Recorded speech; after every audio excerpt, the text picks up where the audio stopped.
Hello. Vande Mataram विद्यार्थियों, स्वागत है आपका एक बार फिर एनसीईआरटी स्मार्ट नेटवर्क के यूट्यूब चैनल पर। बच्चों, पिछली कक्षा में हमने चुंबक के बारे में कुछ चीज़ें पढ़ी थी और फिर चुंबकीय क्षेत्र रेखाओं के गुण बताने थे। तब तक आपको पता है आवाज़ आना बंद हो गई थी लास्ट में, तो वीडियो क्लोज कर दिया था। तो मैं आज शुरू करता हूँ वहीं से कि सबसे पहले मैं आपको बता देता हूँ चुंबकीय क्षेत्र रेखाओं के गुण क्या होते हैं। उसके बाद हम आगे पढ़ने वाले हैं जो चुंबक की और अधिक जानकारी है उनके बारे में। तो अभी मैं शुरू करता हूं बच्चों चुंबकीय क्षेत्र रेखाओं के गुण। तो सबसे पहले तो वो कंप्लीट करते हैं हम, उसके बाद आगे चलेंगे।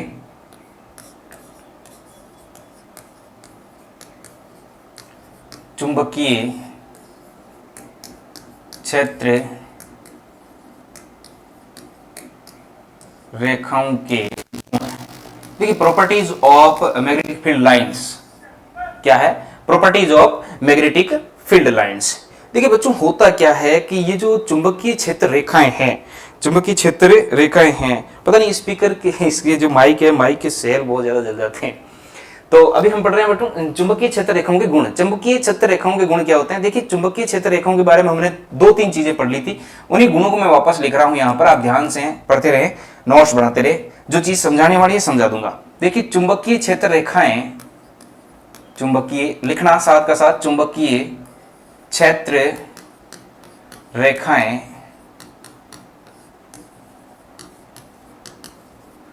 चुंबक के बाहर उत्तरी ध्रुव से दक्षिणी ध्रुव की ओर होती है। चुंबकीय क्षेत्र रेखाएं जो है वो चुंबक के बाहर कहां होगी बच्चों? उत्तरी ध्रुव से दक्षिणी ध्रुव की ओर होती है। ये हमने पढ़ लिया था पिछले वीडियो में।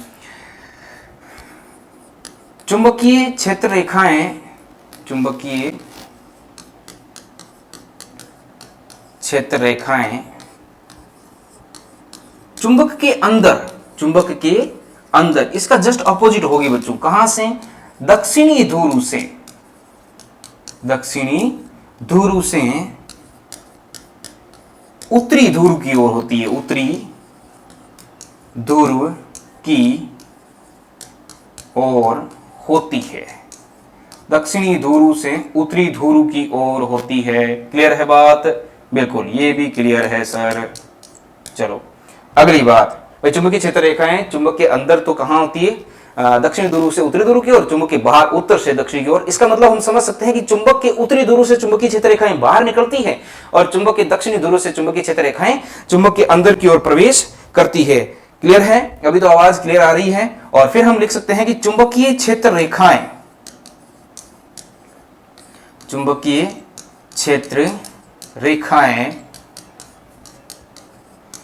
एक दूसरे को प्रतिच्छेद नहीं करती बच्चों। प्रतिच्छेद कभी भी नहीं करती है। जैसे विद्युत क्षेत्र रेखाएं भी तो नहीं करती ना प्रतिच्छेद, तो चुंबकीय क्षेत्र रेखाएं एक दूसरे को प्रतिच्छेद नहीं करती है। प्रतिच्छेद क्या करती है? नहीं करती है बच्चों।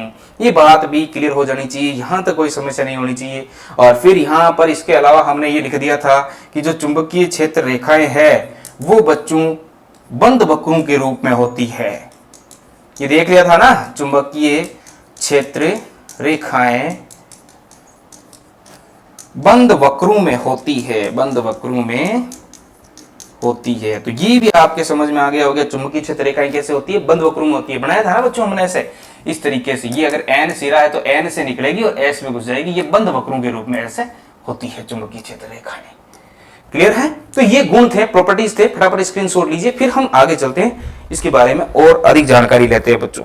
ये बहुत बेसिक चीजें हैं, बेसिक जानकारी थी। इतना सा टॉपिक हालांकि पिछले वीडियो में होना था, लेकिन स्पीकर नहीं चाहता था, माइक नहीं चाहता था कि ऐसा हो। चलिए अब हम बात करते हैं किसी धारावाही चालक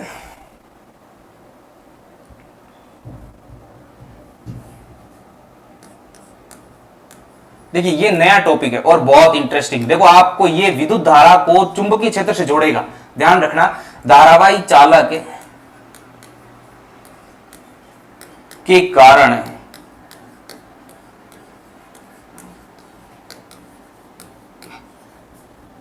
चुंबकीय क्षेत्र देखिए क्या होता है बच्चों, धारावाही चालक के कारण चुंबकीय क्षेत्र होता क्या। देखिए एक वैज्ञानिक हुए थे हैंस क्रिश्चियन अर्स्टेड। तो उन अर्स्टेड ने कुछ प्रयोग किए थे, हालांकि वो प्रयोग तो कुछ और कर रहे थे, काम कुछ और कर रहे थे। उसी काम के बीच में उन्होंने कुछ चीजें महसूस की। देखो कैसे महसूस की, उन्होंने क्या किया, एक परिपथ बना रखा था। उन्होंने क्या किया बच्चों, परिपथ बना रखा था। परिपथ इस तरीके से उन्होंने बैटरी को जोड़ रखा था, ठीक है। और यहाँ पर मान लो कोई प्रतिरोध लगा रखा होगा, यू चालक लगा रखा, यहाँ लगा दी थी उन्होंने पूंजी, और इस तरीके से उन्होंने बैटरी जोड़ रखी थी। ये धारा प्लस से माइनस, और ये यहाँ पर पूंजी थी, और यहाँ पर कोई आर प्रतिरोध था। इसके अलावा उन्होंने कुछ ऐसा प्रयोग और भी किए बीच बीच में। देखिए क्या किए थे,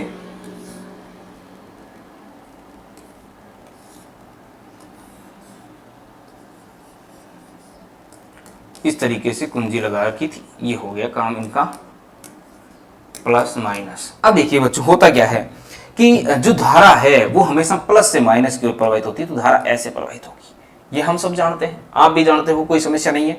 बैटरी की प्लस टर्मिनेशन निकलेगी और ऋण टर्मिनल की ओर धारा प्रवाहित हो जाएगी। यहां पर धारा जो होगी वो इधर जाएगी, प्लस से माइनस की ओर। तो जो क्रिश्चियन ऑरस्टेड थे उन्होंने प्रयोग किया, क्रिश्चियन ऑरस्टेड ने, उन्होंने कहा कि भाई, उन्होंने कहा कुछ नहीं, उन्होंने देखा कि ऐसा परिपथ था, वो कुछ प्रयोग कर रहे थे, और यहां पास में एक चुंबक पड़ी थी। तो चुंबक को मैं कुछ इस तरीके से दिखा देता हूं बच्चों, ऐसे पड़ी थी, और मान लेते हैं कि ये इसका एन सिरा है और ये इसका एस सिरा है, ऐसे चुंबक पड़ी थी। और वो जब प्रयोग कर रहे थे तो अपने आप ही रैंडमली हुआ क्या कि स्विच ऑफ था, तब तक कोई दिक्कत नहीं, यहां स्विच ऑफ था। जैसे ही उन्होंने स्विच ऑन किया तो इस परिपथ में धारा स्थापित होगी। सिंपल सी बात है कि जैसे हम स्विच ऑन करेंगे तो बल्ब जल जाएगा, परिपथ में धारा प्रवाहित हो जाएगी। तो यहां धारा प्रवाहित हो गई बच्चों, क्या हो गया, धारा प्रवाहित हो गई।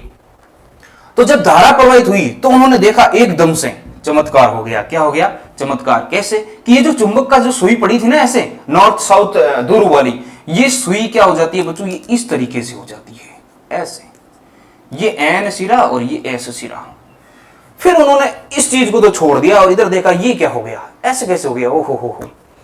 तो फिर उन्होंने इस पर और खोज की। फिर क्या कि वो खेलने लगे इससे। कैसे, उन्होंने क्या किया, स्विच बंद किया। बंद करते हैं तो ये वापस अपनी स्थिति में आ जाती है, जैसे ऑन किया ये वापस ऐसे हो जाती है। हाँ मान लो कि ये स्वतंत्रता पूर्वक लटकी हुई थी सुई, तो जैसे ही बंद किया, बंद करते ये उत्तर दक्षिण दिशा की ओर आ जाएगी। जैसे ही चालू किया ये उत्तरी ध्रुव पर चला जाता है। तो ये कुछ देर घटनाएं घटित होती रही। फिर उन्होंने दिमाग लगाया, चलिए बैटरी के शेयर निकालो, टर्मिनल चेंज करो। टर्मिनल चेंज करके उन्होंने क्या किया कि धारा की दिशा बदल दी। क्या कर दिया, धारा की दिशा बदल दिया। अब जो आपकी यहां पर सुई पड़ी थी, ऐसे ऐसे पड़ी थी ना बच्चों, सुई उसी पेन से बना देता हूं, सुई ऐसे पड़ी थी ना, ये इसका कौन सा सिरा था, एन सिरा, ये कौन सा था, एस सिरा। तो ऐसे ही पड़ी थी। तो ये जब ऐसे ही पड़ी थी तो उन्होंने बाद में क्या किया, धारा की दिशा बदल दी। और धारा की दिशा बदली तो उन्होंने क्या महसूस किया, देखिए धारा की दिशा बदलते उन्होंने महसूस किया कि ये जो सुई है वो ऐसे हो जाती है, इस तरीके से। यानी कि यहां पर जैसे स्विच ऑन किया, धारा की ये जो सुई है वो घूम जाती है, स्विच बंद किया वापस सुई घूम जाती है। तो उन्होंने देखा कि ये तो कुछ चमत्कार ही हो गया। ये क्या हो गया है, चमत्कार हो गया। कैसे हुआ, तो फिर उन्होंने इस चीज पर रिसर्च, जो काम कर रहे थे उसको तो छोड़ दिया और इस पर रिसर्च करने लगे। इस पर रिसर्च किया तो उन्होंने कहा कि जब हम किसी तार में धारा प्रवाहित करते हैं, जब हम किसी चालक में धारा प्रवाहित करते हैं, तो उसके आसपास में चुंबकीय क्षेत्र उत्पन्न होता है। कौन सा क्षेत्र उत्पन्न होता है बच्चों, चुंबकीय क्षेत्र उत्पन्न होता है। ये चीज किन्होंने बताई थी, ये बताई थी एक वैज्ञानिक थे, उनका नाम था, देखिए मैं बता देता हूं, हैंस क्रिश्चियन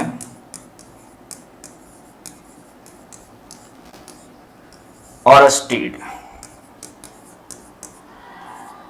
ये वैज्ञानिक थे। उन्होंने ये जो आविष्कार किया था वो सन 1820 में किया था बच्चों। कब किया था, सन 1820 में।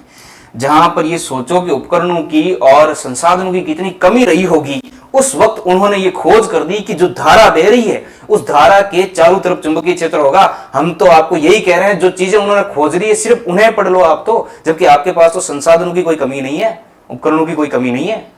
फिर देखिए, तो उस टाइम इन्होंने, ये वैज्ञानिक थे, इन्होंने ये खोज कर दी थी कि जब हम किसी चालक तार में धारा प्रवाहित करेंगे तो उसके चारों तरफ क्या हो जाएगा, चुंबकीय क्षेत्र उत्पन्न हो जाएगा।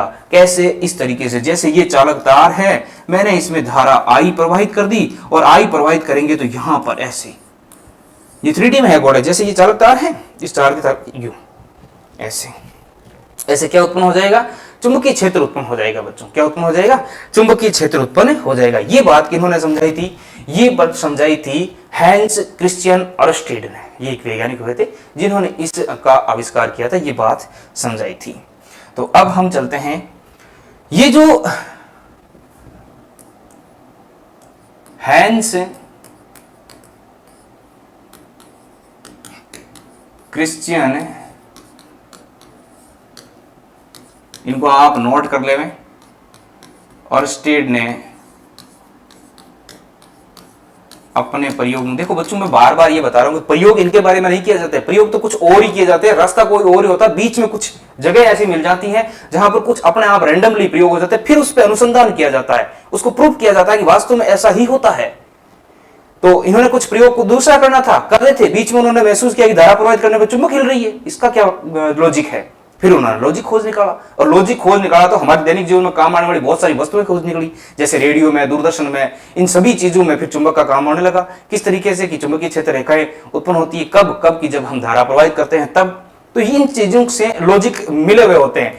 तो हैंस क्रिश्चियन अर्स्टेड अपने प्रयोगों से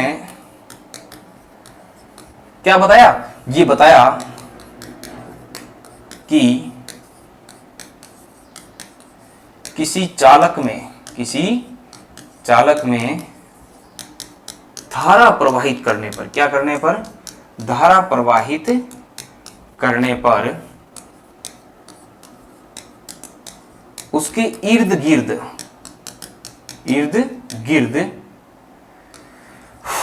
चुंबकीय क्षेत्र उत्पन्न होता है बच्चों, चुंबकीय क्षेत्र उत्पन्न होता है। कौन सा क्षेत्र उत्पन्न होता है, चुंबकीय क्षेत्र उत्पन्न होता है बच्चों। अब जब ये चुंबकीय क्षेत्र बता दिया तो फिर एक वैज्ञानिक आए, उन्होंने एक नियम दिया। क्या नियम दिया, चलो अगले पेज में लिखते हैं नियम को। एक वैज्ञानिक आए, उनका नाम था मैक्सवेल, उन्होंने एक नियम दिया था दाहिने हाथ का नियम। दाहिने हाथ का नियम, आवाज तो आ रही है ना, बिल्कुल, दाहिने हाथ का नियम।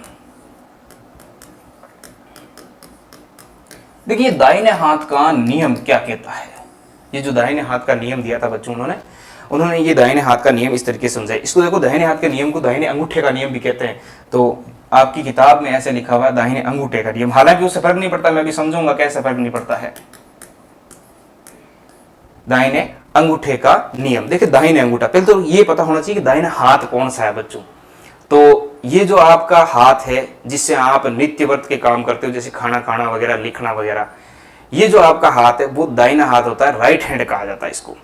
तो इसमें उन्होंने ऐसे बताया कि जब आप इस हाथ को इस तरीके से, जैसे आपकी अंगुलियां हैं, अंगुलियों को आप मुड़ी अवस्था में रखते हो और ये अंगूठा इस तरीके से सीधा रखते हो, तो जो आपका ये अंगूठा है ये अगर धारा को प्रदर्शित कर रहा है तो ये जो मुड़ी हुई अंगुलियां हैं ये आपको चुंबकीय क्षेत्र रेखाओं की दिशा बताएगी या चुंबकीय क्षेत्र की दिशा बताएगी। जैसे मान लो ये मेरे पास एक चालक है, अब मैंने इसको ऐसे पकड़ दिया, ऐसे कैसे, ये उतर गए, अब यूं पकड़ दिया, देख लो ये ऐसे अंगूठे की तरफ। अब मैं क्या कर रहा हूं, इसमें तो धारा प्रवाहित कर रहा हूं ऐसे, यहां से ऊपर की ओर, क्योंकि अंगूठा जो है वो धारा की दिशा दिखानी चाहिए। अंगूठा किसकी दिशा दिखाएगा बच्चों, धारा की दिशा। तो जब अंगूठा धारा की दिशा दिखाएगा तो धारा इसका मतलब ऊपर की ओर जा रही है, इसका मतलब जो चुंबकीय क्षेत्र है वो ऐसे है, यूं यूं नहीं हो सकता चुंबकीय क्षेत्र, ऐसे ही है चुंबकीय क्षेत्र। वहीं अगर मैं यूं कह दूंगी अंगूठा ऐसे, अब देखो चुंबकीय क्षेत्र ऐसे है, इस तरीके से। पहला चुंबकीय क्षेत्र यूं था, देखो ये चुंबकीय क्षेत्र है भाई, अंगुलियां जो है वो मुड़ी हुई अंगुलियां चुंबकीय क्षेत्र को दिखा रही है। जैसे ही मैंने घुमाया, अब देखो मुड़ी हुई अंगुलियां ऐसे, तो चुंबकीय क्षेत्र यूं हो गया। तो मैं इसको परिभाषित कैसे कर सकता हूं, ऐसे लिख सकता हूं बच्चों कि दाहिने हाथ के अंगूठे, अच्छा ये दाहिने हाथ का अंगूठा रखना है, पैर के अंगूठे से प्रयोग न करना, दाहिने हाथ के अंगूठे से, अंगूठे के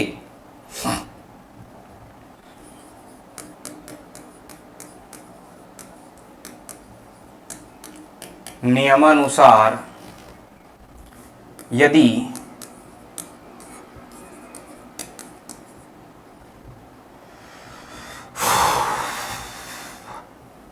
नियमानुसार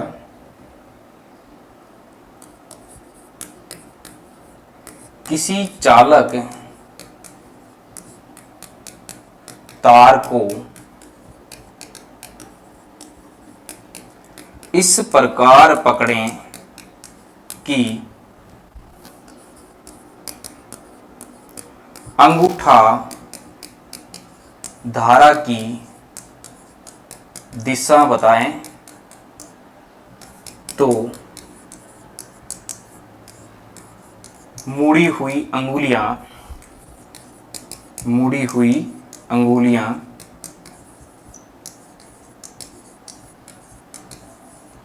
चुंबकीय क्षेत्र की दिशा बताएगी बच्चों। ये ही है दाहिने हाथ के अंगूठे का नियम। क्या कहता है कि अगर आपने किसी चालक को इस तरीके से पकड़ रखा है तो अगर धारा की दिशा अंगूठा बता रहा है तो मुड़ी हुई अंगुलियां क्या दिखा देगी, मुड़ी हुई अंगुलियां चुंबकीय क्षेत्र की दिशा दिखा देगी। किस प्रकार पकड़ना है, इस प्रकार पकड़ना है। अब धारा वेर ये तार नहीं पकड़ना है जब धारा प्रवाहित हो रही है। तो कल वो आ जाओ गुरुजी ने कहा था तार पकड़ना, नहीं तार नहीं पकड़ना है। तार जैसे आप इस तरीके से पकड़ते हो, एंजॉय करना है कि अगर आपने ये देखा है कि तार उधर से लगा हुआ है खंबे से, इधर आ रहा है, इसका मतलब धारा उधर आ रही है, तो आप यूं महसूस करो कि मान लो ऊपर मान लो यहां से तार है और इधर बल्ब लगा हुआ है, तो वहां से तार से धारा इधर आ रही है बल्ब में, इसका मतलब आप यूं करो कि ये अंगूठा धारा की दिशा में, मतलब तार इधर। तो अब इसमें चुंबकीय क्षेत्र ऐसे है, तो आप इसको महसूस कर सकते हो ये चुंबकीय क्षेत्र है, फील करना है, ऐसे चुंबकीय क्षेत्र है। फटाफट स्क्रीनशॉट लीजिए, आगे चलते हैं। एक नियम और है छोटा सा, उसको कर लेते हैं।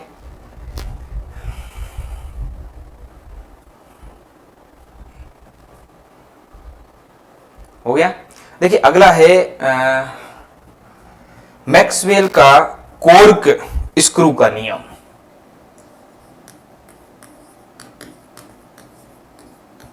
मैक्सवेल का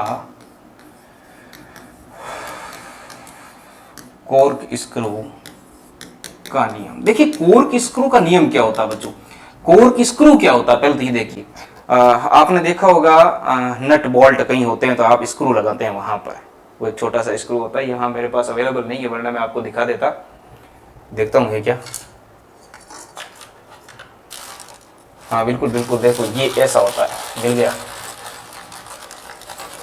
ये देखिए ये है आपका स्क्रू, ये स्क्रू होता है। तो जब आप इस स्क्रू को इस तरीके से घुमाते हो तो ये स्क्रू क्या करेगा, जैसे जैसे हम घुमाएंगे इसको पेचकस से, ऐसे इसको पैच करते जाएंगे अंदर की तरफ, तो ये क्या करेगा, अंदर की ओर घुसता जाएगा। तो ये अंदर की ओर घुस रहा है वो तो हमें बताएगी धारा की दिशा। किसकी दिशा बताएगा बच्चों, धारा की दिशा। और जिस दिशा में हम इसको घुमाने पर अंदर की तरफ घुसना चाहिए, बाहर नहीं निकलना चाहिए, अंदर की तरफ घुसना चाहिए। तो जैसे ही हम घुमाते हैं तो जो घूमती है वो दिशा होती है चुंबकीय क्षेत्र रेखाएं। कौन सी दिशा होती है, चुंबकीय क्षेत्र की दिशा। देखिए बच्चों जैसे मान लेते हैं कि ये मेरे पास कोई एक लकड़ी का बोर्ड है, मैंने इसको इसके ऊपर लगाना है इस तरीके से, ऐसे कर क्या ये रहा। देखिए ये होल है, इस पे मैंने इसको लगाना है। तो देखिए मैं इसको ऐसे घुमा रहा हूं, आप देख रहे हैं इसको इस तरीके से घुमा रहा हूं, कैसे, यूं ऐसे घुमा रहा हूं इस तरीके से। पैच यहाँ है नहीं वरना वो भी बता देता मैं आपको। तो ऐसे घुमा रहा हूं तो ये जब अंदर की तरफ धस रहा है तो अंदर की तरफ धसने की जो प्रक्रिया है, अंदर की तरफ जो धारा है वो तो धारा की दिशा, यानी धारा इधर बह रही है, धारा तो इधर बह रही है। जबकि जैसे मैं ऐसे घुमा रहा हूं, यूं घुमाने पर घुस रहा है ना अंदर, तो ये जो घुमा रहा हूं मैं वो घुमाने वाली दिशा आपको बताएगी कि ये चुंबकीय क्षेत्र रेखाएं है, चुंबकीय क्षेत्र की दिशा है। किसकी दिशा है, चुंबकीय क्षेत्र की दिशा है। तो ये समझ में आ जाना चाहिए आपको। तो यहां तक क्लियर है। इसको हम पेच नियम भी कहते हैं, पेच नियम। आपकी बुक में एनसीईआरटी में कॉर्क स्क्रू लिखा हुआ है, हम इसको पेच नियम से भी जानते हैं। तो मैक्सवेल के पेच नियम के अनुसार क्या होता है, किसी पेच को जब हम घुमाते हैं अंदर की तरफ जाएगा तो वो तो धारा की दिशा दिखाएगा, और जब हम घुमाएंगे तो जो क्षेत्र रेखाएं बनेगी वो जिस दिशा में घुमा रहे हैं वो हो जाएगी चुंबकीय क्षेत्र की दिशा। अब देखिए बच्चों जब बाहर निकालेंगे तो क्या होगा, बिल्कुल जब बाहर निकालेंगे तो हम उसकी उल्टी दिशा में घुमाएंगे कि नहीं बच्चों, जब उसको क्या करेंगे हम उल्टी दिशा में घुमाएंगे तो वो पेच बाहर निकलेगा। बाहर निकलेगा इसका मतलब अब दिशा चुंबकीय क्षेत्र की क्या है, बाहर की तरफ है। चुंबकीय क्षेत्र की दिशा बाहर की तरफ है, जिधर बाहर निकल रहा है तो चुंबकीय क्षेत्र धारा की दिशा बाहर की तरफ है, चुंबकीय क्षेत्र नहीं धारा की दिशा बाहर की तरफ है। जबकि जिधर घुमा रहे हैं उल्टा घुमा रहे हैं ना, तो चुंबकीय क्षेत्र की दिशा बदल जाएगी, चुंबकीय क्षेत्र की दिशा क्या हो जाएगी, उल्टी हो जाएगी। देखिए इसको समझिए आप इस तरीके से, मेरे ख्याल से समझ में आ गया होगा। मैं यहां बहुत बड़ा स्क्रू बना देता हूं आपके यहां पर। ये मान लेते हैं स्क्रू है, क्या है, स्क्रू है बच्चों।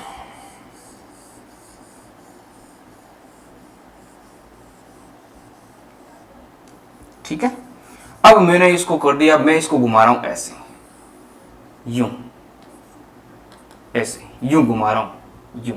यूं घुमा रहा हूं तो ये तो हो गई चुंबकीय क्षेत्र की दिशा, किसकी, चुंबकीय क्षेत्र की दिशा। और ये जो इधर जा रही है भैया घुमाने पर क्या कर रहा है, ये अंदर की तरफ जा रहा, तो वो हो गई बच्चों किसकी, धारा की दिशा। किसकी दिशा हो जाएगी, धारा की दिशा। और इसका उल्टा ऐसे हो जाएगा, जब मैं इसको ऐसे घुमाऊंगा तो चुंबकीय क्षेत्र की दिशा तो क्या हो जाएगी, इस तरीके से बदल जाएगी। चुंबकीय क्षेत्र की दिशा तो क्या हो जाएगी, ऐसे हो जाएगी चुंबकीय क्षेत्र की दिशा। और ये अब बाहर की तरफ निकलेगा, बाहर की निकला तो क्या हो जाएगी, ये बाहर की ओर हो जाएगी, उसकी धारा की दिशा। किसकी दिशा हो जाएगी बच्चों, धारा की दिशा हो जाएगी। तो यहां तक आपकी क्लियर हो जाना चाहिए, मैक्सवेल का नियम था। आइए थोड़ा सा रिवीजन कर लेते हैं फटाफट, क्योंकि आज टाइम है हमारे पास, तो उसके बाद में हम नए टॉपिक के साथ मिलेंगे, हालांकि इसी चैप्टर का टॉपिक है। देखिए पहले तो हमने पढ़ा था चुंबकीय क्षेत्र रेखाओं के गुण क्या होता है। गुण की सीधी सी बात है कि जब चुंबक लेते हैं तो उत्तरी ध्रुव से क्षेत्र रेखाएं बाहर निकलती है और दक्षिणी ध्रुव की ओर अंदर प्रवेश करती है। तो हम कह सकते हैं कि चुंबक के बाहर क्षेत्र रेखाएं उत्तर से दक्षिण की ओर प्रवाहित होती हैं, जबकि चुंबक के अंदर दूसरा गुण दक्षिण से उत्तर की ओर प्रवाहित होती है, एक दूसरे को प्रतिच्छेद नहीं करती। चुंबकीय क्षेत्र रेखाएं बंद वक्रों के रूप में होती है। 4 गुण हमने पढ़े थे बच्चों। इसके अलावा अगला, धारावाही चालक तार के कारण जो वैज्ञानिक थे हैंस क्रिश्चियन अर्स्टेड, उन्होंने एक प्रयोग किया था। प्रयोग तो वो कुछ और ही कर रहे थे, उसी बीच में ये प्रयोग हो गया कि जब उन्होंने देखा कि एक परिपथ था, उसके पास में एक कोई चुंबकीय कंपास पड़ा था, यूं मान सकते हैं, या चुंबकीय सुई पड़ी थी। तो जैसे ही हमने उसमें धारा प्रवाहित की, हमने नहीं उन्होंने की थी, धारा प्रवाहित की, तो धारा प्रवाहित करने पर जो चुंबकीय सुई है उसमें हलचल होती है, थोड़ी सी हलचल होती है। तो आश्चर्य हुआ ये कैसे हो रहा है। फिर उन्होंने देखा कि उस पर प्रयोग किया और धारा बंद की, धारा को दिशा बदली, तो उन्होंने देखा कि चुंबकीय सुई की हलचल की दिशा भी बदल जाती है। ये सारे के सारे प्रयोग करने के पश्चात उन्होंने ये निष्कर्ष निकाला कि किसी भी धारावाही चालक तार में जब हम धारा प्रवाहित करते हैं तो उसके आसपास में चुंबकीय क्षेत्र उत्पन्न होता है। फिर वैज्ञानिक आए, उन्होंने कहा कि भाई ये जो चुंबकीय क्षेत्र उत्पन्न तो होता है पर इसकी दिशा कैसी होती है। तो उन्होंने कहा, एक आपके दाहिने हाथ के अंगूठे का नियम दिया कि अगर आपका अंगूठा जो है, आपको हाथ को इस तरीके से फैलाना है कि अगर आपका जो अंगूठा है वो अंगूठा अगर धारा की दिशा को बताता है तो जो मुड़ी हुई अंगुलियां हैं वो चुंबकीय क्षेत्र की दिशा को बताएगी। फिर मैक्सवेल ने अगला एक और नियम दिया, स्क्रू, कॉर्क स्क्रू का नियम, या जिसको हम पेंच नियम से जानते हैं कि अगर आप पेंच को कसते हो अंदर की तरफ तो वो क्या होगा कि जिस दिशा में वो घुमाया जा रहा है वो तो चुंबकीय क्षेत्र की दिशा होगी, और जिस दिशा में वो जा रहा है वो हो जाएगी आपकी धारा की दिशा। तो यहां तक मेरे हिसाब से क्लियर हो जाना चाहिए, कोई समस्या नहीं रहनी चाहिए। आज की क्लास के लिए धन्यवाद विद्यार्थियों।